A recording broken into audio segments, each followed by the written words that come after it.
Perkenalkan, nama saya Wina Elirian Sevi Ramadanti, NRP 130119025. Hari ini kelompok 4 akan membahas strategi bisnis internasional di PT Coca-Cola. Anggotanya ada Melisa, saya sendiri, Audrey, Sinta Alisa, dan Rosa. Selanjutnya adalah globalisasi.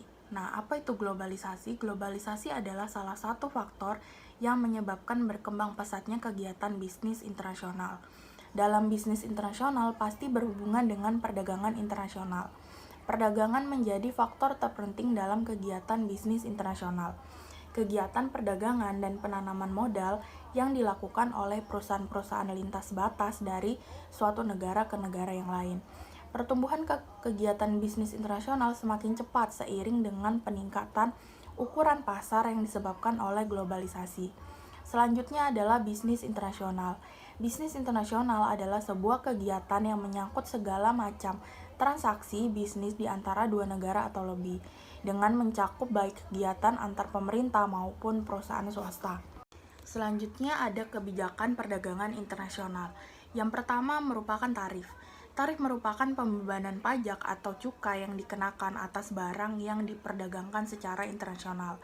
Tarif dapat digolongkan menjadi 3. Yang pertama ada bea ekspor, yaitu pajak yang dibebankan atas barang-barang ekspor. Yang kedua, bea transito, yaitu pembebanan pajak terhadap barang-barang yang melalui wilayah suatu negara. Yang ketiga, bea impor, yaitu pajak yang dibebankan atas barang-barang yang diimpor. Selanjutnya, kuota ekspor impor. Kuota adalah pembatasan secara langsung terhadap jumlah produk ekspor maupun impor. Kuota impor adalah memberikan izin kepada suatu perusahaan yang mengimpor suatu barang dengan jumlah yang telah dibatasi. Kuota ekspor adalah memberikan izin kepada suatu perusahaan yang mengekspor suatu barang dengan jumlah yang telah dibatasi. Selanjutnya ada pelarangan impor. Pelarangan impor bertujuan untuk melindungi produk dalam negeri, sehingga tidak ada barang luar negeri yang dapat masuk. Larangan ini juga bertujuan melindungi masyarakat dari barang-barang yang dapat merugikan. Selanjutnya ada pelarangan ekspor. Pelarangan ekspor bertujuan untuk menjaga pasokan dalam negeri sehingga produk yang dihasilkan dapat mencukupi konsumsi dalam negeri. Selanjutnya ada juga subsidi, bertujuan untuk mengurangi biaya perusahaan dalam menjalankan bisnisnya. Diharapkan agar produsen dalam negeri bisa menjual produknya lebih murah dengan adanya subsidi tersebut sehingga dapat bersaing dengan produk-produk asing yang masuk ke dalam negeri. Terus ada juga yang namanya dumping. Dumping adalah pemberlakuan harga suatu komoditi yang diekspor lebih murah apabila dibandingkan dengan harga yang berlaku dalam negerinya. Selanjutnya adalah strategi internasional. Ada 3 pandangan dalam strategi internasional. Pandangan yang pertama, strategi global adalah salah satu bentuk perusahaan multinasional atau multinational enterprise. Strategi yang menjadi treats negara di seluruh dunia sebagai sebuah pasar global. Strategi MNI lainnya biasanya dikenal sebagai internasional atau export driven, multidomestic, dan transnasional. Namun strategi ini tampaknya merupakan bentuk ideal yang tidak ada di antara MNI. Pandangan kedua, menjadikan trade strategi global sebagai manajemen strategi internasional. Jadi, manajemen internasional strategis lebih luas daripada strategi global. Strategi yang didefinisikan oleh pandangan pertama, pandangan ketiga mendefinisikan strategi global secara luas. Strategi perusahaan di seluruh dunia yang merupakan teori perusahaan tentang cara sukses untuk bersaing. Definisi ini secara eksplisit mencakup strategi perusahaan internasional dan non-internasional. Definisi ketiga menjadikan trade strategi global sebagai strategi perusahaan di seluruh dunia.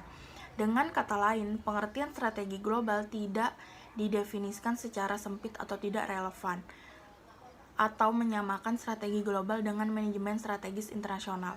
Meskipun benar bahwa definisi pertama secara eksplisit fokus pada aspek-aspek internasional, definisi kedua terfokus tata kelola perusahaan dan SR.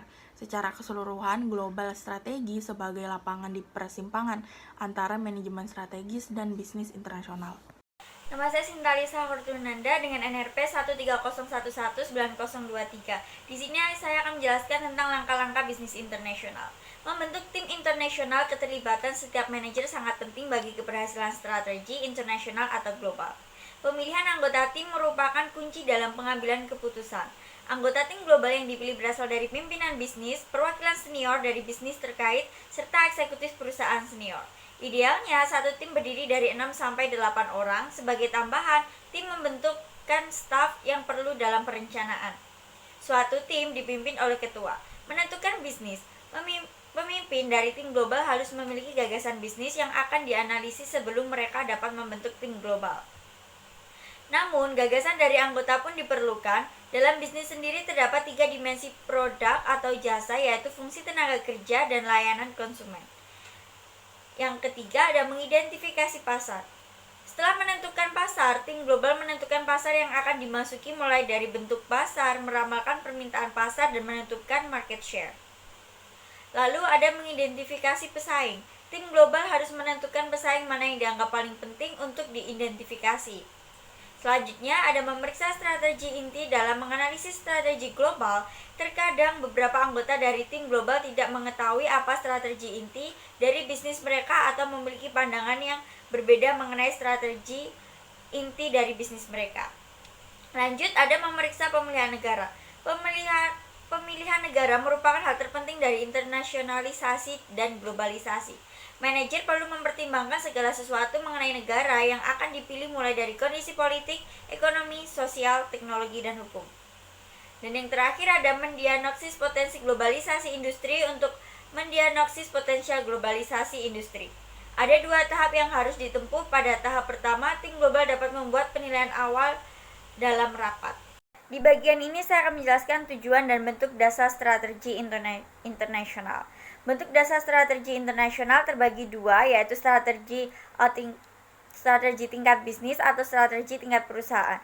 Pada tingkat bisnis, perusahaan mengikuti strategi generik sebagai berikut: kepemimpinan biaya, diferensiasi, kepemimpinan biaya terfokus atau kepemimpinan biaya, atau diferensiasi integratis, global atau transnasional, atau yang biasa kita sebut kombinasi dari multi domestik dan global. Tujuan strategi internasional adalah untuk mencapai dan mempertahankan posisi bersaing yang unik dan berharga baik di dalam maupun secara global, sebuah posisi yang diistilahkan oleh keunggulan kompetitif. Hal ini menunjukkan bahwa perusahaan internasional harus melakukan cara yang berbeda dengan pesaingnya. Untuk menciptakan keunggulan yang berkesinambungan, perusahaan internasional harus mencoba mengembangkan kemampuan atau kompetensi yang harus dilakukan, di antaranya menciptakan nilai bagi pelanggan yang mana pelanggan bersedia membayar. Yang kedua, jarang terjadi karena kompetensi yang dimiliki bersama dengan banyak pesaing tidak bisa menjadi dasar keunggulan kompetitif. Yang ketiga, sulit untuk ditiru atau digantikan. Dan yang terakhir, diatur dengan cara memungkinkan perusahaan untuk mengeksploitasi penuh dan merangkap dari nilai kompetitif ini berharga, langka, dan sulit untuk meniru kompetensi. Di sini ada berbagai macam-macam strategi. Yang pertama, strategi tingkat bisnis internasional, yaitu strategi bisnis baru mengembangkan strategi kompetitif yang fokus pada pasar domestiknya sendiri. Dan yang kedua ada strategi diversifikasi internasional, yaitu perusahaan-perusahaan yang berbasis di sebuah negara yang memiliki kemampuan khusus dan sudah maju cenderung mengembangkan strategi diferensiasi internasional. Yang ketiga, strategi kepemimpinan biaya. Strategi integratif telah menjadi semakin populer karena sistem manufaktur yang fleksibel, memperbaiki sistem informasi dalam dan lintas perusahaan, dan sistem kendali kualitas total. Dan yang keempat, strategi kepemimpinan internasional. Strategi biaya rendah internasional berpeluang kembang di negara yang permintaannya besar. Dan yang kelima, strategi fokus internasional. Banyak perusahaan tetap memusatkan perhatiannya pada celah-celah pasar ketika menerapkan strategi fokus internasional. Yang keenam, strategi tingkat perusahaan internasional. Strategi ini memusatkan pada perhatian ruang lingkup kegiatan operasi, baik untuk diverifikasi maupun diversifikasi geografis. Dan yang ketujuh, strategi multidomestik. Strategi multidomestik majemuk adalah sebuah strategi yang keputusan-keputusan strategi dan operasinya didesentralisasikan ke unit-unit bisnis strategi di setiap negara-negara untuk menyesuaikan produk-produk pasar lokal. Dan yang terakhir ada perencanaan strategi global. Perusahaan internasional menemukan pentingnya melembagakan perencanaan strategis global yang formal untuk menyediakan sarana bagi manajemen puncak untuk mengidentifikasi peluang dan ancaman dari seluruh dunia, mempromosikan strategi untuk menanganinya, dan menentukan bagaimana untuk membiayai dan mengolah implementasi Selanjutnya, alasan perencanaan strategi internasional. Rencana strategis mengundang partisipan untuk mempertimbangkan dampak mereka di area geografis dan fungsional lain di perusahaan. Rencana menyediakan landasan menyeluruh sistematis untuk meningkatkan pertanyaan kunci mengenai harus menjadi apa dan untuk membuat keputusan mengenai sumber daya dan kompetensi apa yang dilakukan di perusahaan, kapan dan bagaimana untuk mengembangkannya, dan serta bagaimana menggunakan kompetensi tersebut untuk mencapai keunggulan kompetitif. Hal ini ditujukan untuk membantu organisasi untuk merespon secara lebih efektif terhadap tantangan dibandingkan dengan pesaingnya. Persaingan strategis juga ditujukan untuk membantu meningkatkan kemungkinan inovasi strategis, mempromosikan pengembangan, menangkap dan aplikasi dari ide-ide baru untuk mendorong kesuksesan dalam menentang lingkungan yang kompetitif. McKinsey Global Survey mengungkap bahwa 85% responden memandang lingkungan bisnis perusahaan mereka lebih kompetitif atau lebih jauh kompetitif dibandingkan 5 tahun yang lalu, dengan intensitas persaingan yang meningkat baik untuk perusahaan kecil maupun besar di seluruh industri. Selanjutnya, komponen-komponen strategi internasional. 4 komponen dasar dari pengembangan strategi yaitu yang pertama, keunggulan yang membedakan atau distinctive competence. Yang dimaksud dengan keunggulan yang membedakan adalah keunggulan yang dimiliki berupa teknologi mutakhir, jaringan distribusi yang efisien, praktek-praktek organisasi yang unggul, atau nama-nama merek yang dihormati. Selanjutnya yang kedua yaitu jangkauan kegiatan operasi atau scope of operation yang mencakup wilayah geografis, ceruk pasar atau produk dalam wilayah, dan ceruk pasar khusus. Yang ketiga yaitu pengalokasian sumber daya atau resource development. Perusahaan melakukan alokasi sumber daya yang spesifik melalui produk, lini geografi, dan lini produk dan geografis. Yang terakhir yaitu sinergitas atau sinergi. Tujuan dari sinergi adalah untuk menciptakan situasi di mana seluruh lebih besar daripada jumlah bagian-bagiannya. Selanjutnya, pengembangan strategi internasional. Yang pertama ada perumusan strategi, yang mencakup yang pertama memutuskan apa yang harus dilakukan, menetapkan tujuan dan rencana strategis yang akan mengarah kepada pencapaian tujuan-tujuan tersebut, mengembangkan, menyempurnakan, dan persetujuan pada pasar yang dimasuki atau keluar, dan cara terbaik untuk bersaing di masing-masing pasar tersebut. Yang kedua, implementasi strategi, yang mencakup yang pertama benar-benar melakukannya, mengembangkan taktik untuk mencapai strategi internasional yang telah dirumuskan, dan yang terakhir biasanya dicapai melalui perancangan organisasi, pekerjaan, karyawan, sistem, proses, dan pengendalian. Nah, selanjutnya di sini ada langkah-langkah dalam merumuskan strategi. Yang pertama, mengembangkan suatu pernyataan misi, yaitu menjelaskan tujuan organisasi, nilai-nilai, dan arah. Yang kedua, ada mengkomunikasikan arah strategis perusahaan baik internal maupun eksternal kepada konstituen dan stakeholder. Dan yang ketiga, ada menentukan target pelanggan dan pasar, pemilik produk atau layanan, demand geografis, teknologi inti, kekhawatiran untuk bertahan hidup, rencana untuk pertumbuhan dan profitabilitas, filosofi dasar, dan citra publik yang diinginkan. Yang kedua, ada melakukan analisis SWOT, SWOT, kekuatan atau strength, kelemahan atau weakness, peluang atau opportunity, dan ancaman atau threat. Memulai analisis SWOT dengan melakukan pemindaian lingkungan. Nah, yang ketiga ada menetapkan tujuan-tujuan strategis. Tujuan strategis adalah tujuan utama perusahaan yang ingin dicapai melalui tindakan-tindakan tertentu. Tujuan strategis harus diukur, layak, dan terbatas waktu dengan menjawab pertanyaan-pertanyaan berapa banyak, bagaimana, oleh siapa, dan kapan. Nah, yang keempat ada mengembangkan tujuan-tujuan dan rencana taktis.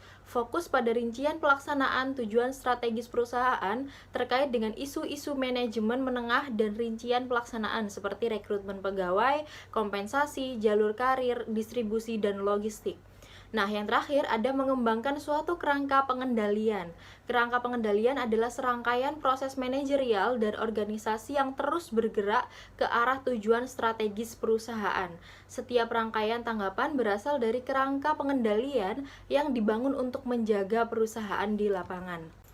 Oke, selanjutnya ada strategi operasional yang dilakukan oleh perusahaan Coca-Cola. Sebagai salah satu perusahaan multinasional yang melakukan berbagai ekspansi ke luar negeri dalam menjalankan strategi bisnis internasionalnya, Coca-Cola menerapkan 4 sistem operasional atau yang dikenal dengan Strategic Route Planning atau SRP.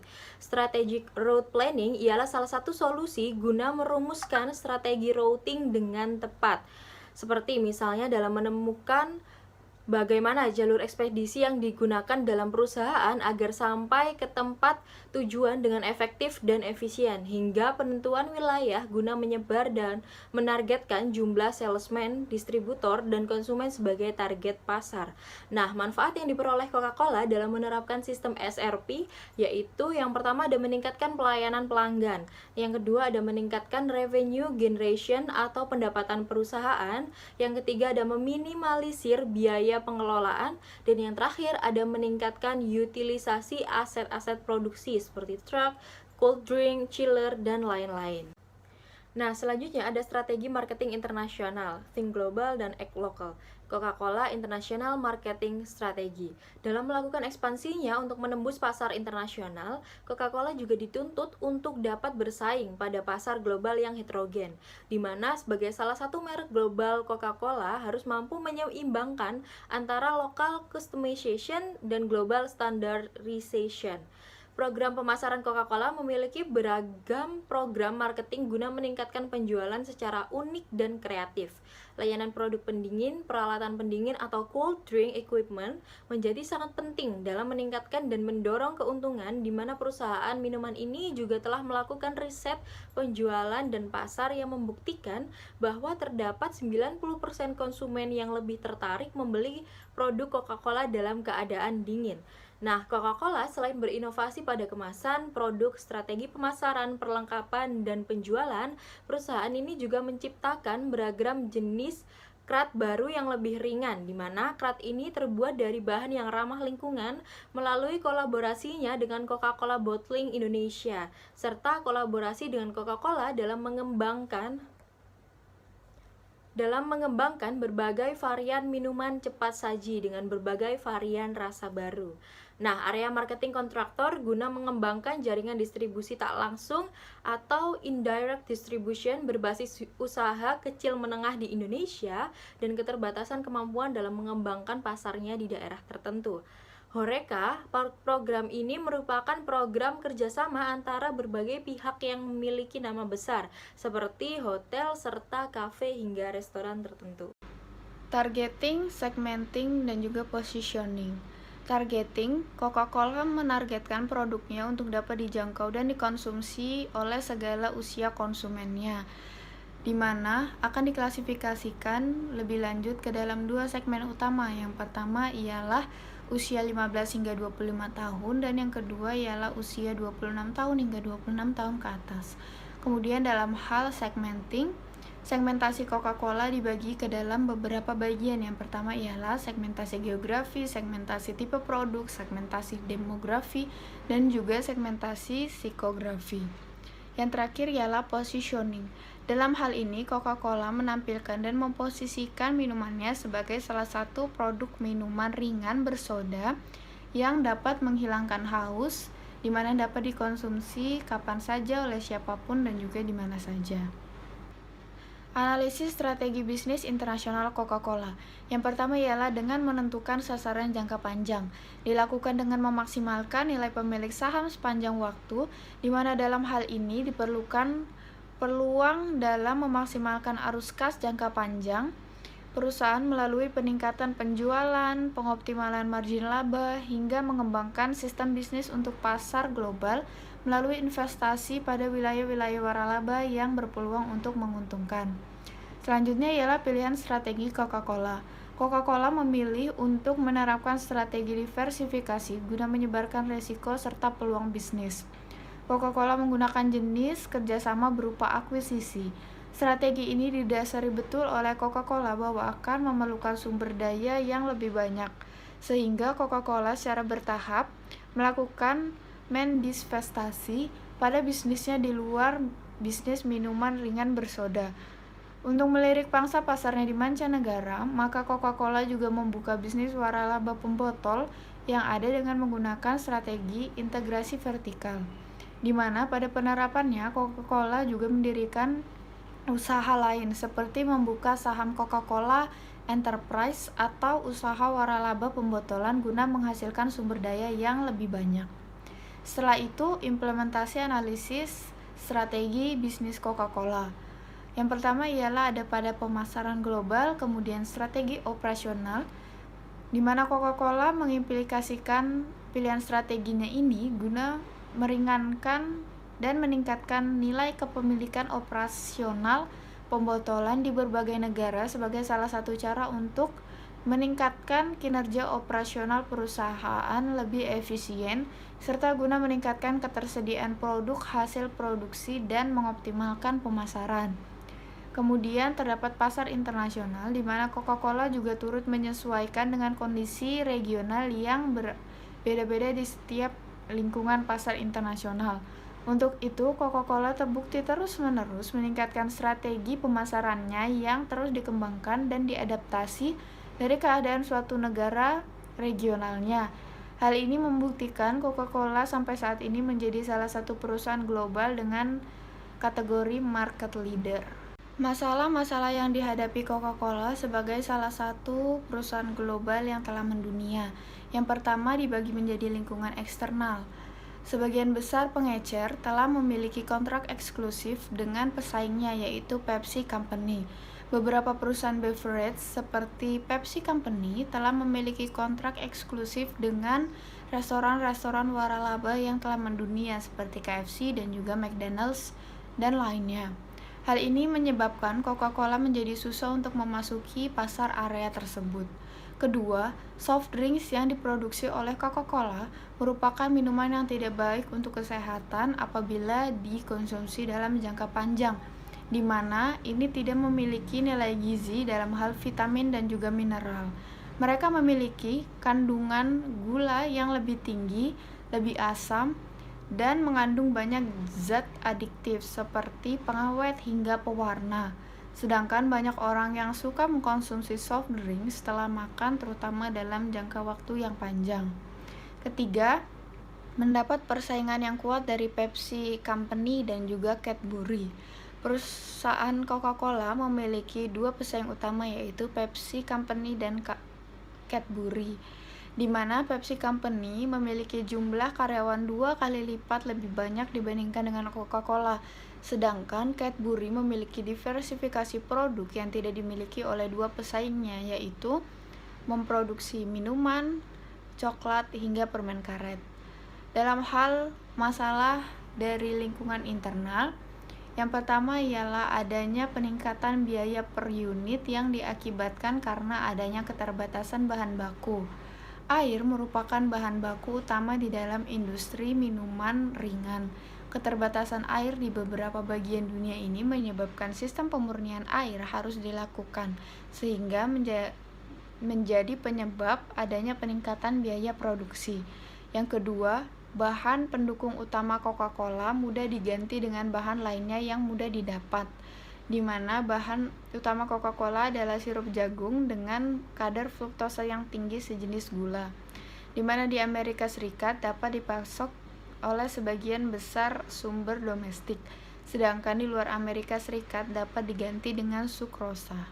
Sekian presentasi dari kelompok 5. Apabila terdapat banyak kesalahan kata maupun kesalahan-kesalahan lainnya, kami memohon maaf sebesar-besarnya dan kami ucapkan terima kasih.